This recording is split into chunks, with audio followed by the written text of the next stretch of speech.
फिर से आप लोगों का स्वागत है। आप लोग इस तरह से मुझे मोटिवेट कीजिए और मुझे उससे आपकी प्रेरणा मुझे मिलती है। मोटिवेशन से मुझे प्रेरणा इसलिए मिलती है क्योंकि नए-नए मैं कंटेंट लाता हूँ और कंटेंट से ये चीज़ आपके लिए फ़ायदा होगा क्योंकि आने वाले कुछ दिनों में जितने भी व्याकरण है, व्याकरण पोर्शन कैसा एक ऐसा पार्ट है, हिंदी लिटरेचर के बाद व्याकरण आता है। तो हिंदी लिटरेचर तो सब बच्चे अध्ययन कर लेते हैं, लेकिन व्याकरण से ही बहुत ज़्यादा क्वेश्चन पेपर में आते हैं, जितने भी कॉम्पिटिशन के एग्ज़ाम में आते हैं।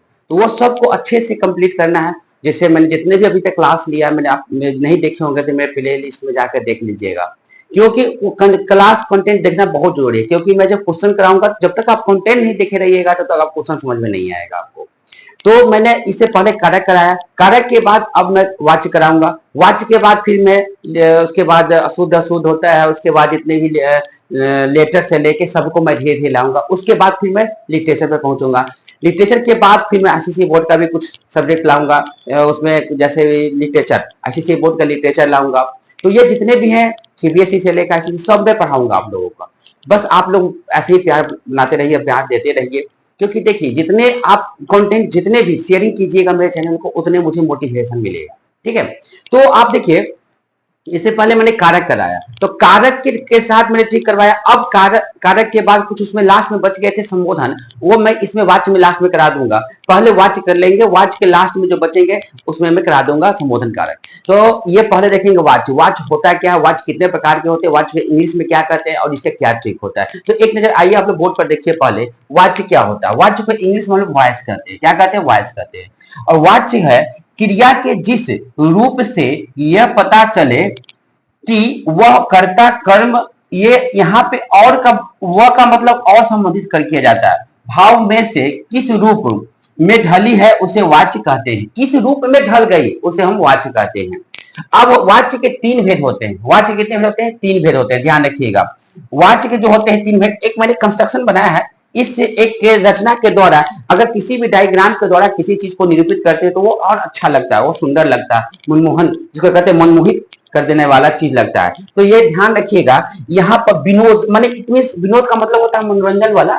तो यहाँ पर ये वाच्य का मतलब देखिए, वाच्य में आ गया तीन। तो पहला होता है कृतिवाच्य और कर्मवाच्य और भाववाच्य। तो कृतिवाच्य में इसको एक्टिव वॉइस कहते हैं। तो उसके बाद तीसरा होता है भाववाच्य। तो पहला जो होता है कृतिवाच्य, और देखिए कृतवाच्य सबसे बड़ा उच्चारण हिंदी में होना चाहिए कृत्य, क्री में लगा दो तो कृत्य, और यहाँ कृति कृतिवाच्य और कर्मवाच्य और भाववाच्य। तो इंग्लिश में कहते हैं कृतिवाच्य को एक्टिव वॉइस और कर्मवाच्य को पैसिव वॉइस और उसको भाववाच्य को इम्पर्सनल वॉइस कहते हैं। तो आप कभी कभी देखते हैं कृतिवाच्य से कर्मवाच्य में बदलना, कृतिवाच्य से मैंने एक्टिव वॉइस से पैसिव बदलना, पैसिव से एक्टिव में बदलना, और ये इसका बहुत ही कम यूज होता है। ये इम्पर्सनल वॉइस मैंने भाववाच्य का कम ही यूज होता है। ठीक है, एक नजर फिर बोर्ड पर देखिए और सबका फिर से मैं डिफाइन कर देता हूँ। प्रतिवाच्य क्या होता है, कर्मवाच्य क्या होता है, मैंने एक्टिव वॉइस क्या होता है और पैसिव वॉइस क्या होता है, और उसके बाद इम्पर्सनल वॉइस क्या होता है, इसका यूज उसमें क्यों नहीं होता। एक नजर आप लोग देख लीजिए, फिर आगे मैं इसका आगे से डिफाइन करते हैं।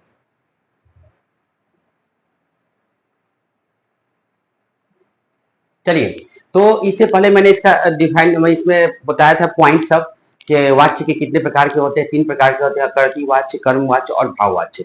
तो उस सब का मैं अब डिफाइन में किया हूँ कि किसे क्या कहते हैं, कृतिवाच्य किसे कहते हैं, उसका एग्जांपल क्या होता है। तो एक आप बोर्ड पर देखिए कृतिवाच्य जो होता है क्रिया के उस रूपांतर को कृतिवाच्य कहते हैं जिससे वाक्य में कर्ता की प्रधानता का बोध हो उसे कृतिवाच्य कहते हैं। कर्ता की प्रधानता का बोध हो, ध्यान रखिएगा, कर्ता की प्रधानता का बोध हो उसे हम कृतिवाच्य कहते हैं। जैसे में फॉर एग्जांपल में रमेश केला खाता है, रमेश जो है रमेश केला खाता है। दूसरा पहला ऑप्शन हो गया, दूसरा ऑप्शन हो गया महेश पुस्तक पढ़ता है, दूसरा एग्जाम्पल हो गया महेश पुस्तक पढ़ता है। ठीक है, ये दो हो गया। अब आते हैं हम लोग कर्मवाच्य। कर्मवाच्य किसे कहते हैं, ये तो होगा कृतिवाच्य और कर्मवाच्य, माने active voice and passive voice. ठीक है, ध्यान रखिएगा। अब देखिए क्रिया के उस रूपांतर को कर्मवाच्य कहते हैं जिससे वाक्य में कर्म की प्रधानता का बोध हो। फिर इसमें उसमें कर्ता क्या, इसमें कर्म की प्रधानता का बोध हो, ध्यान रखिएगा। तो उसको क्या कहते हैं, कर्मवाच्य, और कृतिवाच्य में कर्ता का प्रधानता होता है। ठीक है, और इसमें कर्म का प्रधानता, उसे कर्मवाच्य कहते हैं। जैसे फॉर एग्जाम्पल में रोगी को दवा दी गई, किसको, रोगी को क्या दी गई, दवा दी गई। दूसरा आता है कवियों द्वारा कविताएं लिखी गई, कवि ही ने कविता लिखता है, पोएम लिखता है, ठीक है, तो कवि द्वारा कविताएं लिखी गई। लेखक होता है कहानी लिखता है, उपन्यास लिखता है, निबंध लिखता है, और कवि जो होता है वो कविताएं लिखती हैं, ठीक है, तो यही कवियों द्वारा कविताएं लिखी गई, लेखक द्वारा कहानी लिखी गई, ठीक है। तो देख लीजिए, फिर इसके बाद आगे भाववाच्य समझाएंगे, उसके बाद कुछ पॉइंट है उसको समझाएंगे, ठीक है, देख लीजिए। तो देखेंगे हम लोग भाववाच्य, दो देख लिए थे, कृतिवाच्य, कर्मवाच्य, अब देखेंगे भाववाच्य। भाववाच्य किसे कहते हैं, पहले इसमें कुछ ट्रिक है, वो ट्रिक को एक नजर देख लीजिए आप लोग कि ट्रिक में देखिए से, के, द्वारा, द्वारा ये यूज होता है, ध्यान रखिएगा, इससे पकड़िएगा आप कृतिवाच्य और कर्मवाच्य को, से, के, द्वारा, द्वारा। जैसे मैंने सिखाया था कारक में कर्ता ने कर्म को करण से, तो उसी के द्वारा यहाँ पर भी होता है, से, के, द्वारा, द्वारा पकड़ा जाता है इसमें कृतिवाच्य और कर्म को, ये ट्रिक रहता है, ठीक है। अब आते हैं हम लोग भाववाच्य किसे कहते हैं, क्रिया के उस रूपांतर को भाववाच्य कहते हैं जिससे वाक्य में क्रिया अथवा भाव की प्रधानता का बोध हो, उसे भाववाच्य कहते हैं। इसमें भी अथवा, वाक्य में क्रिया अथवा भाव की प्रधानता का बोध हो, भाव इसमें क्या, अथवा भाव की प्रधानता, भाव ध्यान रखिएगा, भाव की प्रधानता का बोध हो, उसे हम भाववाच्य कहते हैं। पहले में क्या बताया, कर्ता की प्रधानता, कर्म की प्रधानता और भाव की प्रधानता, तो इसीलिए इसको भाववाच्य कहा जाता है, ठीक है ना। भाववाच्य का इंप्रेशनल जो वॉइस होता है, इंप्रेशनल वॉइस बहुत ही कम यूज होता है, एक्टिव एंड पैसिव वॉइस का यूज किया जाता है ज्यादातर, ठीक है।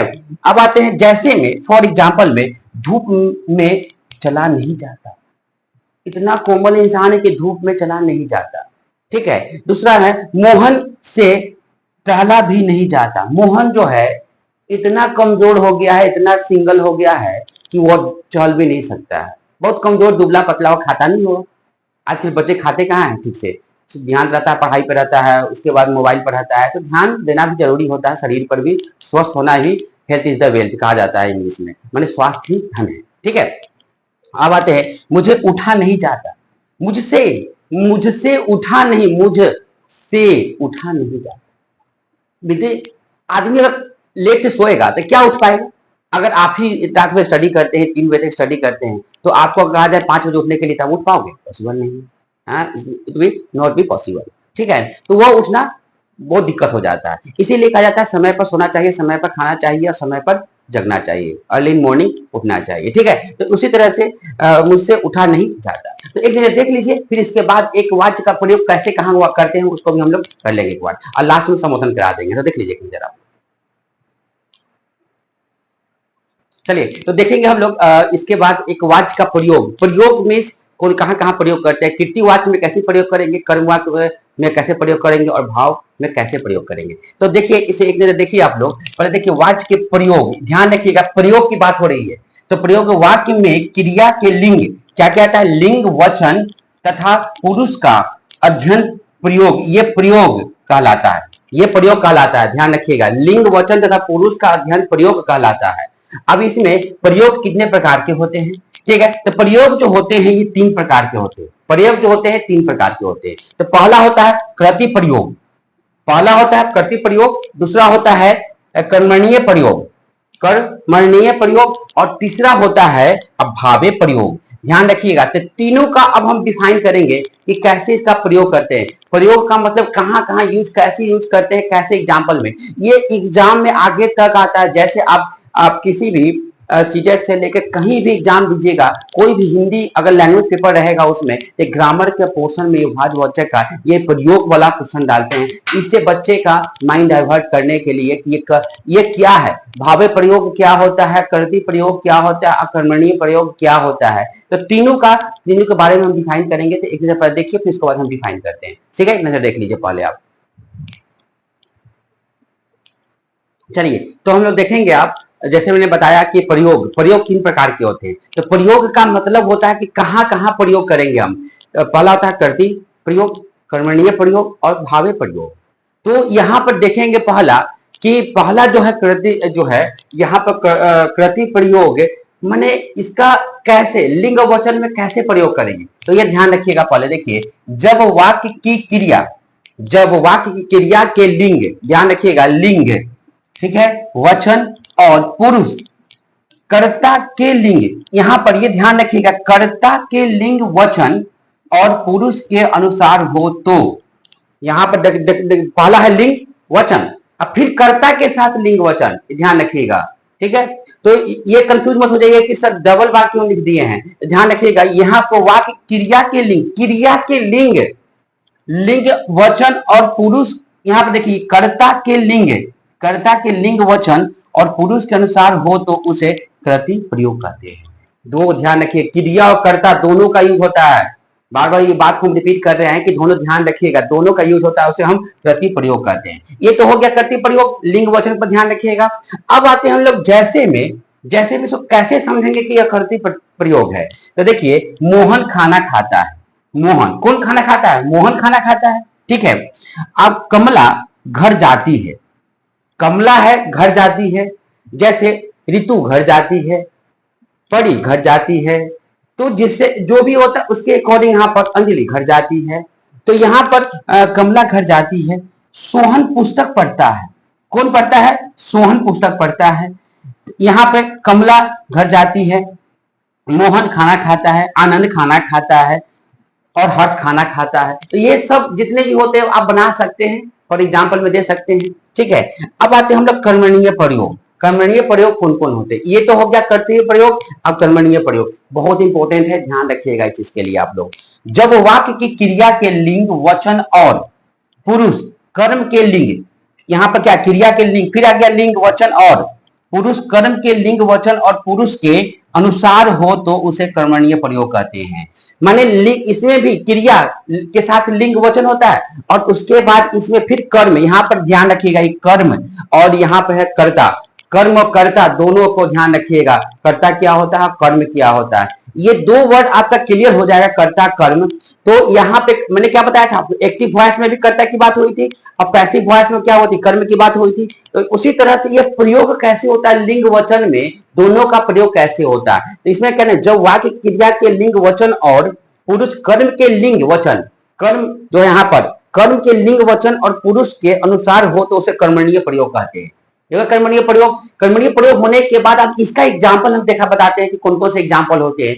तो देखिए ये जितने भी हम मैंने पढ़ा रहे हैं ये बहुत अंदर से मैं निचोड़ निकाला उस चीज के लिए कि इसका प्रयोग कहाँ कहाँ कैसे कर्तव्य प्रयोग का प्रयोग कहाँ होता है, कर्मणीय प्रयोग का कैसे होता है। तो ये ध्यान रखिएगा, दोनों के प्रयोग होने का किस में लिंग वचन में कैसे होता है ध्यान रखिएगा, ठीक है। तो एक अपने बोर्ड पर देख लिए, इसके बाद इसका जो है कर्मणीय प्रयोग का एग्जाम्पल बताते हैं और लास्ट है भाव भावे प्रयोग। उसके बाद जो बच गया था संबोधन उसको भी मैं लास्ट में इसमें करा दूंगा, ठीक है। तो देखते चलिए, और जितने भी मेरे क्लास है वीडियो, सब वीडियो को देखिए। मैं बार बार इसलिए बोलता हूं कि जब तक वीडियो नहीं देखिएगा तब तक मैं क्वेश्चन लाऊंगा, 150 क्वेश्चन लाऊंगा प्रैक्टिस के लिए, तो आपको कोई भी कंसेप्ट क्लियर नहीं हो पाएगा। मैं बता दूंगा क्वेश्चन में ही उसको डिफाइन कर दूंगा, लेकिन सबसे बड़ा क्या होता है, एक स्टूडेंट को पहले इसका डिफिनेशन पता होना चाहिए कि क्या हम सर क्या पढ़ाए हैं, ये चीज का मतलब क्या होता है, ये कंप्लीट होना चाहिए, ठीक है। तो ये कंप्लीट कराने के बाद इसके बाद जो लैंग्वेज लाएंगे, लैंग्वेज पेपर में साहित्य लाएंगे, साहित्य हम आईसीएसई बोर्ड का भी लाएंगे साहित्य और अपना भी सीबीएसई का भी, दोनों पढ़ाएंगे और एकदम सुडोली कैसे, पहले लेखक का परिचय बताएंगे, लेखक के परिचय के बाद उसमें उसका भाव उसका सार बताएंगे, सार बताने के बाद उसका प्रश्न भी कराएंगे आपको। तो ये सब कंटेंट हम लाएंगे, धीरे धीरे सब कंटेंट को लाएंगे, लेकिन कंटेंट को आप ज्यादा से ज्यादा शेयर कीजिए, ज्यादा से ज्यादा शेयर कीजिएगा तो उसमें क्या, उससे मोटिवेशन मुझे मिलेगी। तो एक नजर देखिए, फिर इसके बाद हम आगे फिर हम जाते चलेंगे, बात तो होती रहेगी अक्सर, लेकिन इसको देखिए पहले कंटेंट को, फिर आगे बताते हैं आप। चलिए तो हम लोग देखेंगे नेक्स्ट है, जैसे मैंने बताया था उसका एग्जांपल देख लेंगे, उसके बाद हम लोग भावे प्रयोग देख लेंगे। पहले देखिए, जैसे शीला ने पत्र लिखी, पहला हो गया। दूसरा हो गया मोहन ने मिठाई खाया, हर्ष ने पुस्तक लिखा, हर्ष ने क्या लिखा, पुस्तक लिखा। ये एग्जांपल हो गया किसका, इससे पहले जो मैंने बताया था कर्मणीय वाक्य का। उसके बाद आते हैं भावे प्रयोग किसे कहते हैं, ठीक है ना, कर्तव्य प्रयोग, कर्मणीय प्रयोग और भावे प्रयोग। तो भावे प्रयोग में जब वाक्य की क्रिया के लिंग वचन और पुरुष कर्ता अथवा कर्म के लिंग वचन और पुरुष के अनुसार न होकर एक वचन पुल्लिंग, एक वचन पुल्लिंग तथा अन्य पुरुष हो तो भावे प्रयोग कहते हैं।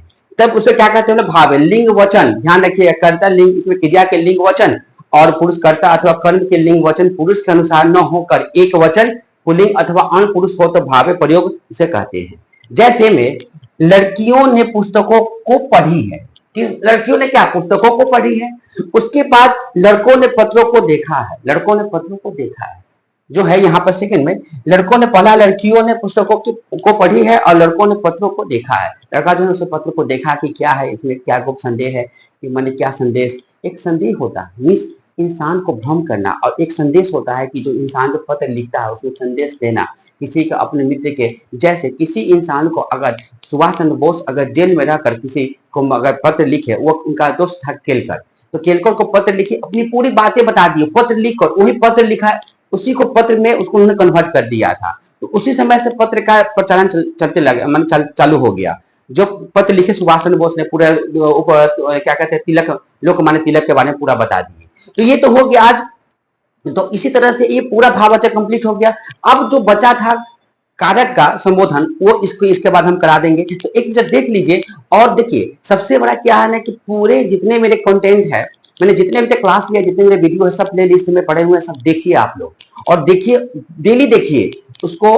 अगर कम से कम अगर आप देखते हैं कम से कम 15 से 20 मिनट देखते भी हैं वीडियो को, तो उसमें आपको स्पीड में भी देख सकते हैं, तो उसे समझ में आएगा रुक रुक के क्या है क्या है। अगर किसी को नोट्स भी चाहिए तो आप मेरे कमेंट्स में डाल दें, मैं उनको नोट्स प्रोवाइड कर दूंगा, ठीक है ना। ज्यादा नहीं, अब नोट्स जिसको भी चाहिए मैं उनको बता दूंगा कि कितने प्राइस है नोट्स के। तो आप एक बार देख लीजिए पूरे वीडियो को, तब समझ में ज्यादा आएगा, तब नोट्स भी प्रोवाइड कर देंगे तो और क्लियर हो जाएगा। तो देख लीजिए, इसको समझ लीजिए, फिर इसके बाद लास्ट जो संबोधन मैं करा देता हूँ, तो ये कंप्लीट हो जाएंगे। तो कंप्लीट हो गया भाववाचक संबोधन का जो कार्य का बचा हुआ, तो उसको मैं कंप्लीट करा देता हूँ। इसको देख लीजिए। पहले मैंने जो कारक कराया था, कारक में जो बच गए थे संबोधन, संबोधन को मैंने वाच्य में लास्ट में करा दे रहा हूँ, क्योंकि इस छूटना नहीं चाहिए कोई भी कंटेंट अगर छूट जाता है किसी कारणवश, मेरे वीडियो उस दिन क्या हो गया कि रुक गया जिसके चलते, तो फिर रिकॉर्डिंग में टाइम लग जाते हैं रिकॉर्डिंग करने में। तो ध्यान रखिएगा कि जो छूट जाते हैं वो नेक्स्ट में वीडियो में मैं उसको कन्वर्ट कर देते हैं, हम उस कंटेंट को मैं नेक्स्ट वीडियो में कन्वर्ट कर देते हैं। तो आप लोग नेक्स्ट वीडियो भी खोल के देख लीजिएगा। तो वाच्य के साथ जो कारक संबोधन छूट गए थे, 8वां जो था मैंने 7 करा दिया था, जो 8वां जो था अधिकरण तक मैंने करवाया था, उसके बाद संबोधन जो छूट गया था इसमें मैं करा दे रहा हूँ वाच्य में, उसको आप लोग देख लीजिएगा। चलिए तो देख लेते हैं क्या होता है संबोधन। संबोधन जो है यहाँ पे मैंने टाइप दे दिया है, वहां पे टॉपिक दे दिया है कारक। संबोधन कारक होता है, संबोधन का अर्थ पुकार होता है, किसी चीज को पुकारते हैं, जिस शब्द से किसी को पुकारने का भाव प्रकट हो उसे संबोधन कारक कहते हैं। उसे क्या कहते हैं, संबोधन कारक कहते हैं। जिससे किसी मतलब जिस शब्द से किसी को पुकारने का भाव प्रकट हो, पुकारते हैं, उसको हम लोग संबोधन कारक कहते हैं। इसमें संबोधन का चिन्ह होता है ये विस्मयादि जैसे चिन्ह होता है, यहाँ पर हुर रे फी फी, यहाँ पर जो होता है जैसे अवश्य लगाया जाता है ये चिन्ह में। जैसे में देखिए ये चिन्ह ध्यान रखिएगा, ये विस्मयादि वाला चिन्ह जो होता है देखिएगा, जैसे में हे प्रभु, यहाँ पर फिर देखिए यहाँ पर चिन्ह लग गया, यहाँ पर संबोधन का चिन्ह लग गया, हे प्रभु, यहाँ पर जो चिन्ह लगा देखिए, हे प्रभु आपकी कृपा सब पर बनी रहे, हे प्रभु आपकी कृपा सब पर बनी रहे। दूसरा होता है यहाँ इतनी देर से क्यों खड़ा है, ये जो व्यक्ति यहाँ पे ये जो वर्ड है ये ध्यान रखिएगा, ये जो है यहाँ पर देखिए फिर विस्मयादि यहाँ पर चिन्ह लगा, यहाँ पर संबोधन का, ये संबोधन का चिन्ह है, ये संबोधन का चिन्ह ध्यान रखिए। किसी चीज को संबोधित करना, इस चीज को संबोधन करना, यहाँ इतनी देर से क्यों खड़ा है, ये व्यक्ति कौन है जो इतना देर से खड़ा है। तो ये जितने भी है ये चिन्ह पर ध्यान रखिएगा। किसी को पुकारना वही होता है संबोधन, ठीक है। किसी को पुकार कर, जैसे हे प्रभु मेरे कृपा करो, मुझ पर कृपा करो, तो इस तरह से किसी भी जैसे कि ये यहाँ पर इतनी देर से क्यों खड़ा है व्यक्ति, ठीक है। तो ये हो गया संबोधन। कारक का जो छूट गया था उसको कंप्लीट मैंने करा दिया। इसमें वो ध्यान रखिएगा, जितने भी कंटेंट होंगे, जितने भी कंटेंट, वो सबको ध्यान रखिएगा। कंटेंट देखिएगा, समझिएगा, जब तक आप उसको नहीं देखिएगा। जैसे कि अभी सीटेट का अभी बीपीएससी का एग्जाम होने वाला है 19 तारीख से, तो ध्यान रखिएगा उसमें अभी जितने भी मेरे सब वीडियो को देखिए आप लोग, और वो अच्छे से डिफाइन, इसमें से 100% आपके बहुत अच्छे मार्क्स आएंगे। ध्यान रखिएगा, मैं खुद ही टीचर हूँ और इस चीज में इसलिए बताता हूँ कि मेरा एक्सपीरियंस काफी दिनों से, मैं जानता हूँ कि कैसे क्वेश्चन आता है हिंदी में। अगर पढ़ लीजिएगा 30 मार्क्स के लैंग्वेज पेपर में आपके बहुत क्वेश्चन इसमें से आ जाएंगे। तो जितने भी है ध्यान रखें, पहले समझ लीजिए, इसका कॉन्सेप्ट समझ लीजिएगा, ऑटोमेटिक आपसे क्वेश्चन बन जाएगा। तो मैं एक एक चीज कंटेंट को मेहनत करता हूँ, बनाता हूँ, काफी टाइम लगते हैं, तो ध्यान रखिएगा। तब तक के लिए आज इतना ही, और हम फिर नेक्स्ट वीडियो मिलेंगे एकदम नए जोश के साथ, नए उल्लास के साथ। और सबसे बड़ी क्या होता है कि आपकी मोटिवेशन से मुझे प्रेरणा मिलती है। नेक्स्ट वीडियो में मिलेंगे, और जो भी डाउट होगा आपने कमेंट्स में डाल दीजिएगा। तब तक के लिए जय हिंद, जय भारत। नेक्स्ट वीडियो में मिलते हैं आपसे।